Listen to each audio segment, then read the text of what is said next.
Good day, everyone, wherever you are. I would like to introduce myself. I am Zayn Kassam. I teach at Pomona College, and the title of my presentation today is Faith Resources, Muslim Migration to Los Angeles. I would like to begin by thanking you for your presence and thanking the organizers of this year's missiology lectures, Kirsten Kim and Juan Martinez, as well as the tireless efforts of all who have contributed to the preparation of this virtual event. The tragic events of 9/11 and the subsequent war on terror have led to increased surveillance and violence against Muslims, or those misidentified as Muslims, both domestically and abroad. The larger culture of Islamophobia and population racism have brought significant challenges to Muslim communities and individuals.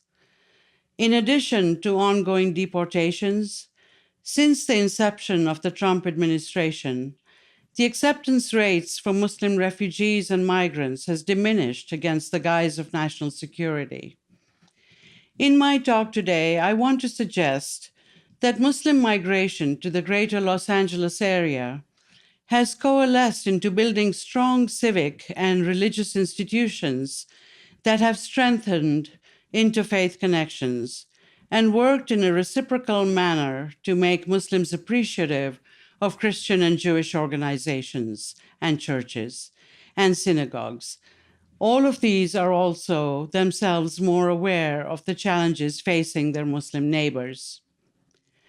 I want to further suggest that the work of faith-based and civic organizations and their interfaith connections in resettling refugees shows a remarkable degree of commitment to their values, on the one hand, and counters both Islamophobia and population racism, on the other, through fostering relationships that allow us to see each other as members of a human family and sharing a home in America.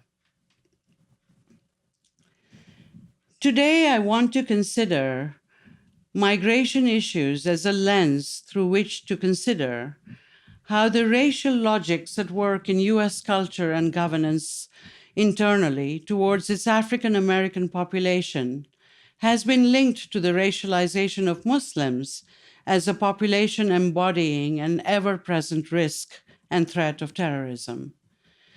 The United States has a history of embedding racial stereotypes in its culture and legal systems since the 17th century, dating back to the racial ideologies brought to America by the British and perpetuated by the influential Puritan preacher Cotton Mather.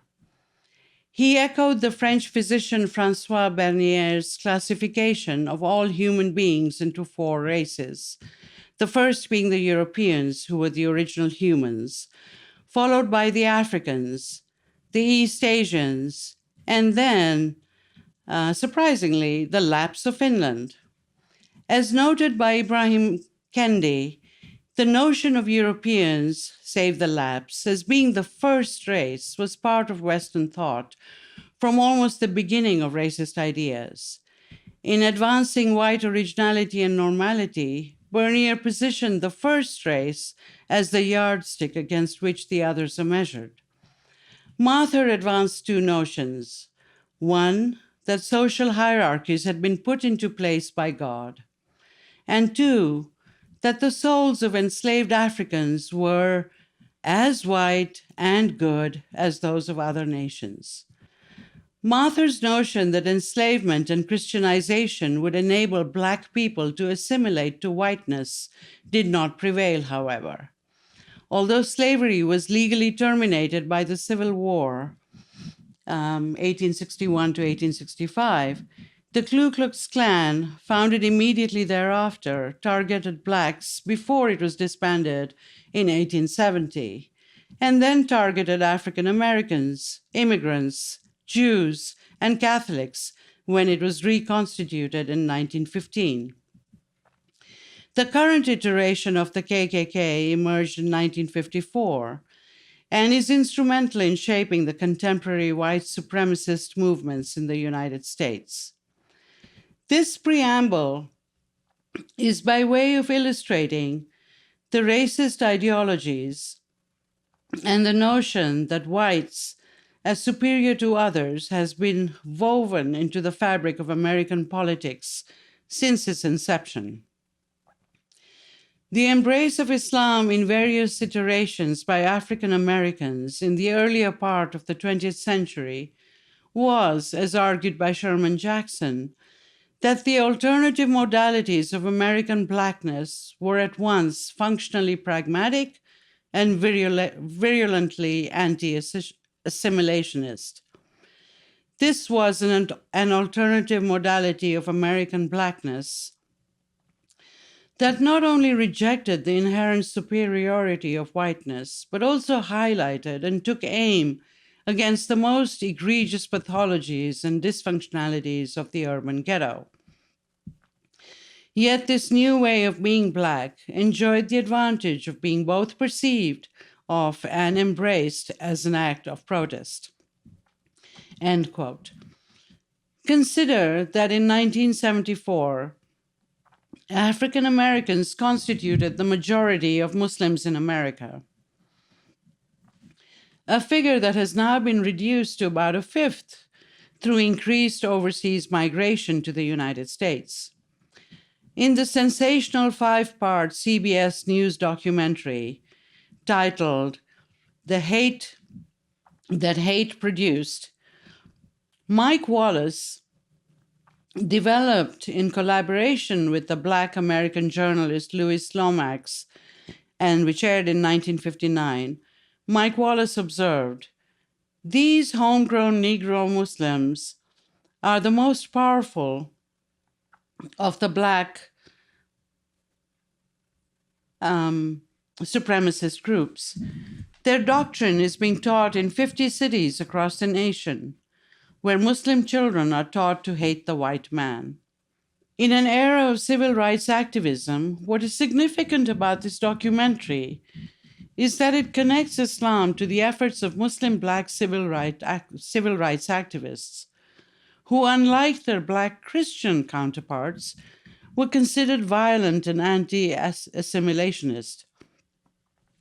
As encapsulated in the popular conception of the differences between Malcolm X and Martin Luther King Jr., and served to frame how Muslims would be viewed in subsequent decades.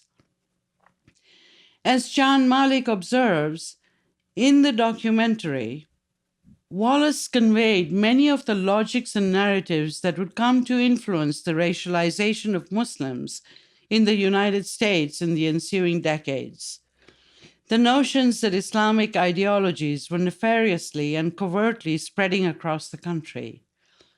That Muslims were, above all else, taught to hate, in this case to hate the white man, but more broadly the whole of Western civilization and democratic values.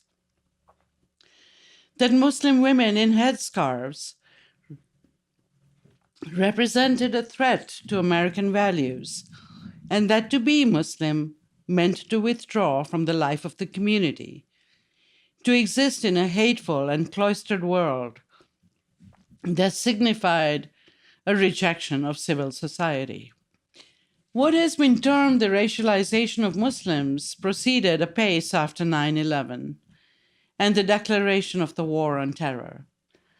Muslims share a religion, Islam, but not a race. Indeed, Islam, in terms of its adherents, is one of the most diverse religious traditions globally. So what do we mean when we speak of the racialization of Muslims? Sociologists Michael Omi and Howard Winant describe racialization as signifying the extension of racial meaning to a previously racially unclassified relationship, social practice, or group. Racialization is an ideological process, an historically specific one. In a significant article published in 2010, Chloe Willis coined the term population racism, in which they observed that populations are not simply groupings of human beings or individual juridical subjects of right, but rather are statistically organized and manipulated as groupings of characteristics, features, or parts. Once a population, such as Muslims, is racialized and subjected to population racism, with the distinct characteristic of always in danger of potentially posing a threat, then, as Clow and Willis note, the deployment of a population racism in neoliberalism functions in a field of many populations, all of which are differently targeted for manipulation through technical solutions. Technical solutions have been made ordinary practice in neoliberalism, where economy and governance together have had as their primary function the evaluation and management of risk through processes of technically supported calculation, digitization especially. Here, population racism also plays an important part in producing affect, as, for example, it circulates fear, along with statistical profiles of populations, providing neoliberalism with a rhetoric of motive in the process of political branding. It is not difficult to see population racism at work in the administration of President Donald Trump. And indeed, since the inception of the war on terror, that has led to the intense surveillance of Muslims, wars in Afghanistan and Iraq, deportations, and most recently, what has been termed the Muslim ban. The language of the Executive Order 13780, dated March 6, 2017, states, to ensure that adequate standards are established to prevent infiltration by foreign terrorists, and in light of the national security concerns referenced in Section 1 of this order, I hereby proclaim that the unrestricted entry into the United States of nationals of Iran, Libya, Somalia, Sudan, Syria, and Yemen would be detrimental to the interests of the United States. I therefore direct that the entry into the United States of nationals of those 6 countries be suspended for 90 days from the effective date of this order, subject to the limitations, waivers, and exceptions set forth in Sections 3 and 12 of this order. After 2 presidential proclamations, in the first of which Sudan was removed from the list and Chad, North Korea, and Venezuela were added, and in the second of which Chad was removed from the list, the Supreme Court upheld the executive order and allowed the travel ban to go into effect on December 4th, 2017, despite multiple challenges, and sided with the government in a ruling handed down on June 26, 2018, allowing what has been termed Travel Ban 3.0 to remain in force indefinitely. Such language clearly follows the logic of population racism in first identifying terrorism as a threat to the security of the nation. Second, in identifying the citizens of several Muslim-majority nations as embodying such a threat. And third, in raising fears among the US population that members of these nations, even if already in the US, are always already a threat to the safety of the United States. In addition to the additional scrutiny of migrants from the countries named in the executive order and the 2 subsequent presidential proclamations, the Pew Research Center reports that there has also been a drop-off in Muslim migrants admitted to the United States. Moreover, in a further exhibition of population racism, 79% or 23,800 of the refugees admitted in 2019 were Christian, with the remaining 4,900 comprising Muslims and other groups. In comparison with 2016, where 38,900 Muslims were admitted, along with 37,500 Christians. In addition to the travel ban, the executive order also flagged refugee admittance as a matter of security concern. Recent history shows that some of those who have entered the United States through our immigration system have proved to be threats to our national security. And then the order goes on to claim, since 2001, hundreds of persons born abroad have been convicted of terrorism-related crimes in the United States. What these excerpts show is the use of fear through the example provided of refugees turned violent to turn around the public sense of sympathy and compassion for refugees fleeing war or other impossible conditions in their home countries and seeking refuge in the United States. Despite the fact that refugees are subjected to multiple and stringent investigations by various governmental and humanitarian agencies, the call for additional procedures to minimize securitization threat reinforces the use of technology and intelligence gathering about a population that is one of the hallmarks of population racism. The examples that are given, Iraq and Somalia, both of which are Muslim-majority nations, once again, reinforces the notion that adherents of Islam in places as geographically distinct as Iraq and Somalia are always already a potential threat. Refugee ceilings are set at the beginning of each fiscal year, at which time the president, in consultation with Congress, sets caps on how many will be admitted each year into the United States. Under the Obama administration, the ceiling was set at 85,000 in 2016 and raised to 110,000 for 2017 in response to the Syrian crisis. However, under the Trump administration, the ceiling was lowered to 50,000 in 2017, 45,000 in 2018, and 30,000 in 2019. The real numbers of those admitted in 2017 was 53,716, while in 2018 the number fell to 22,491, well short of the ceiling. And in the first 7 months of 2019, only 14,808 refugees had been admitted.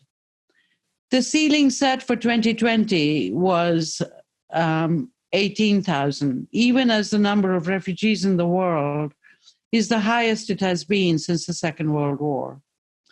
11 of the federally funded 28 agencies that resettle refugees have been shuttered as a result. As noted by the Migration Policy Institute, the Trump administration has significantly lowered the admission ceiling each year and suspended the resettlement program for 120 days in 2017 to review and strengthen vetting procedures. The Department of Homeland Security announced additional screenings for nationals of 11 high-risk countries in January 2018. These countries were never officially delineated, but are believed to be Egypt, Iran, Iraq, Libya, Mali, North Korea, Somalia, South Sudan, Sudan, Syria, and Yemen.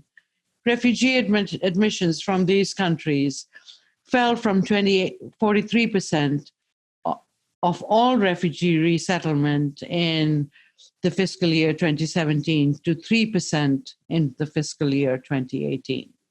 Just as then President Obama was raising the ceiling on the number of refugees to be admitted to the United States, Adam Donner, pastor at the First Presbyterian Church in Pomona, found himself asking the question, what does it mean to love thy neighbor?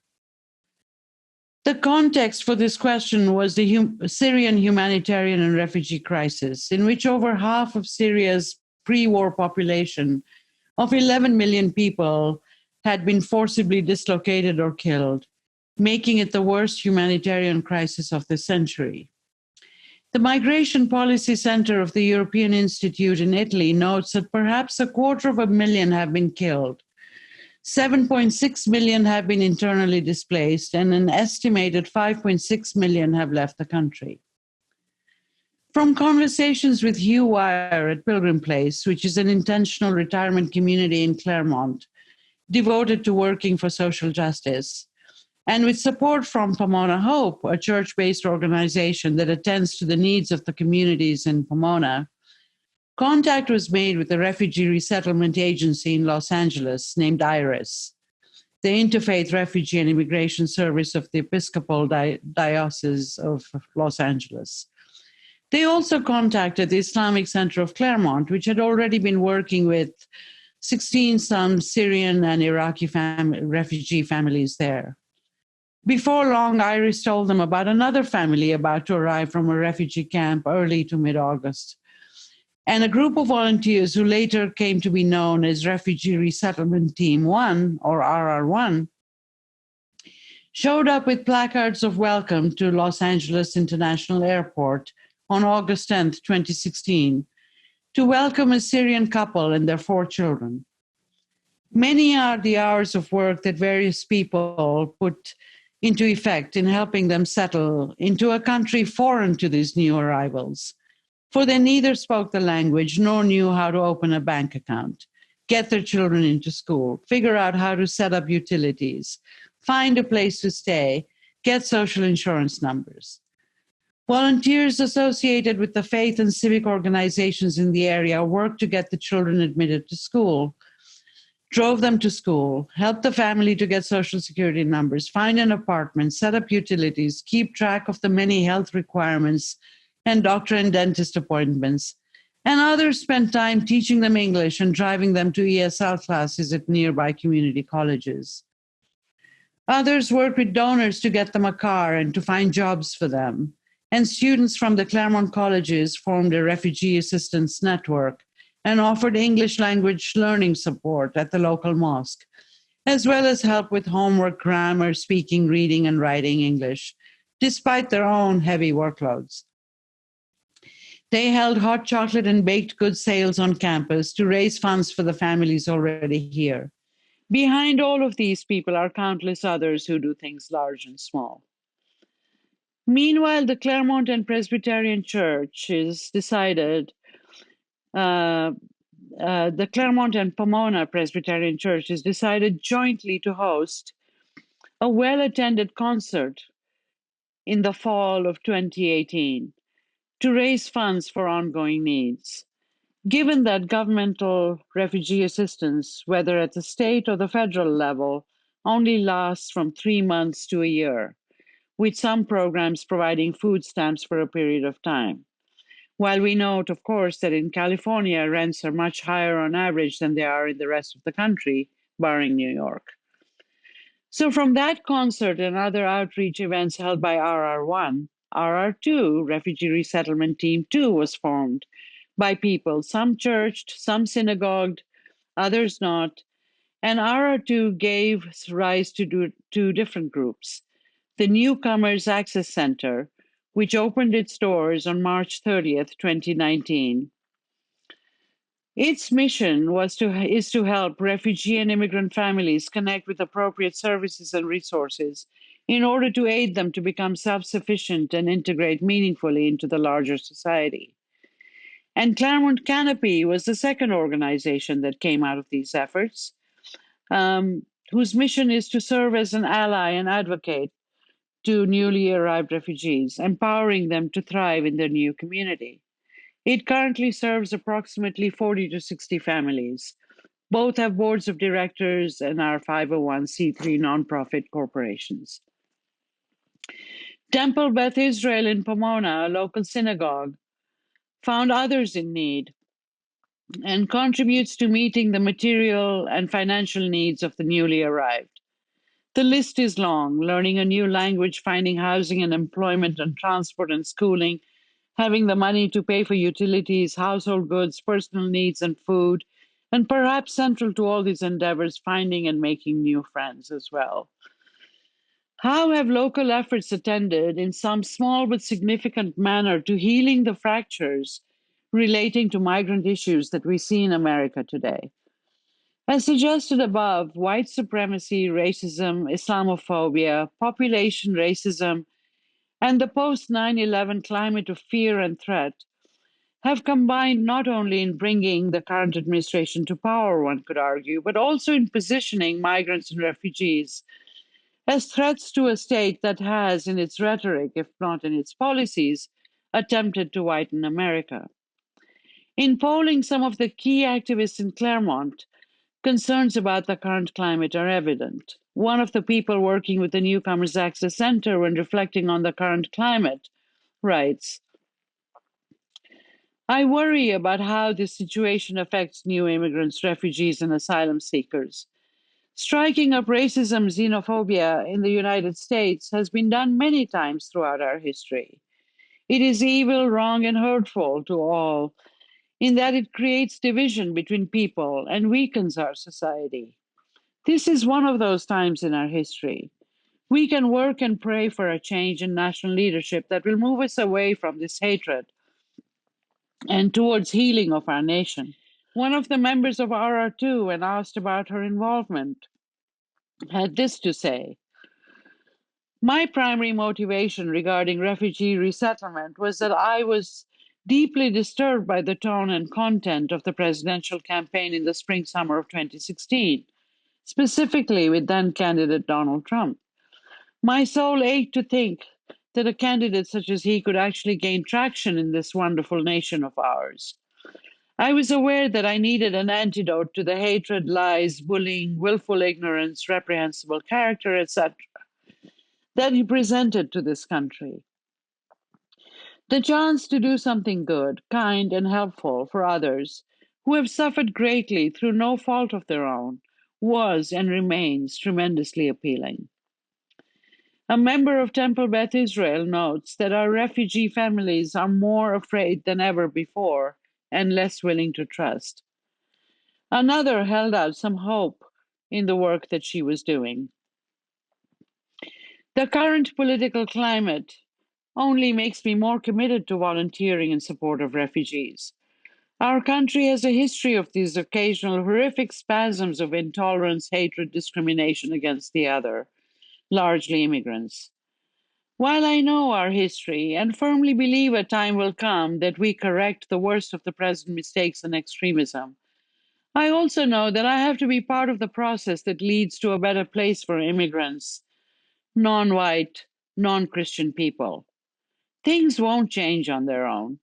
As we used to say in the 60s, if you aren't part of the solution, you are the problem. My heart still aches, but I look forward with optimism, largely because I've come to know such a wonderful community of refugees and volunteers. They are the best of humanity and America. It is clear that all of them felt some strange sense of outrage and dismay at the political climate and felt that they had to work towards creating positive social change. When asked about what value their work around migration, refugees, asylum seekers had for them and for America as a whole, the responses were, not surprisingly, affirming of personal enrichment and an expression of faith, and of seeing values in the refugees and asylum seekers in a way that works to dispel the public rhetoric of fear and distrust of these strangers.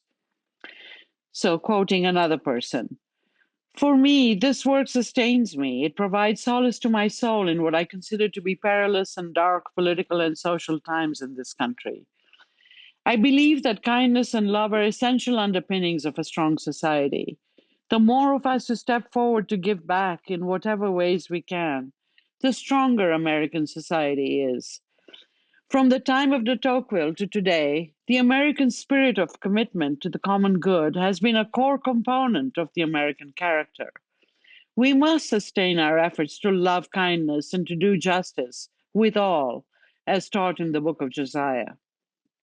The biggest change for me personally has been how much more conscious I am of my values and beliefs than I have been at other points in my life. I'm not a different person, but at a point in my life where I'm connecting my values and beliefs with my actions much more intentionally than at any time in my life. End of quote.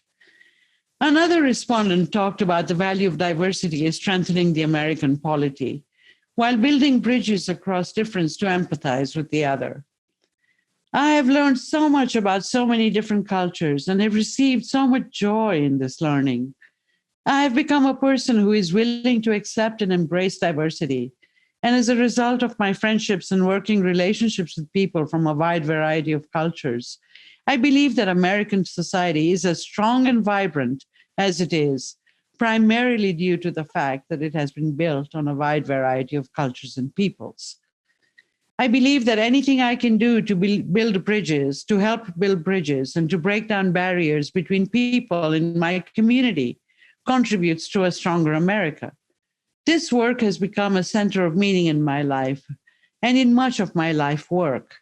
It helps me to be aware of people from different cultures who are struggling to succeed in a new culture. End of quote.